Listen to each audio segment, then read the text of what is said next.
Police সংস্কার নিয়ে হাসান আব্দুল্লাহ কি বলে ভিডিওটা আগে দেখুন। নিয়ে যখন আমরা কথা বলি বা পুলিশের যে বিষয়গুলো, তৃণমূলের কিছু পুলিশের অনেক সমস্যা রয়েছে ইনস্ট্রুমেন্টাল। যেমন পুলিশকে যখন তদন্ত করতে পাঠানো হয়, ওই তদন্তের খরচ কিন্তু থানা থেকে দেওয়া হয় না, আর যেটা দেওয়া হয় সেটা কিন্তু অপ্রতুল।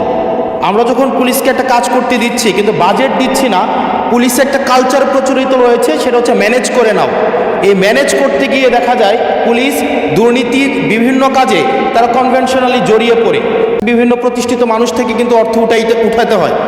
আমার মাননীয় স্বরাষ্ট্রমন্ত্রীর কাছে প্রশ্নটি হচ্ছে, এই যে পুলিশের যথাযথ বাজেট দেওয়া হবে কি না, যাতে করে তাদের যে রুটিন ডেইলি অ্যাক্টিভিটিগুলো রয়েছে সেই ডেইলি অ্যাক্টিভিটিগুলো যথাযথভাবে তারা পরিচালনা করতে পারে, এবং তাদেরকে যেন ম্যানেজ করে নাও কালচারে যেন না যেতে হয়, এবং কোনো ধরনের দুর্নীতিতে যেন তাদেরকে যুক্ত না হতে হয়। ভিডিওটি শেয়ার করে অন্যকে দেখার সুযোগ করে দিবেন, কমেন্টে মতামত জানিয়ে দিবেন। ধন্যবাদ।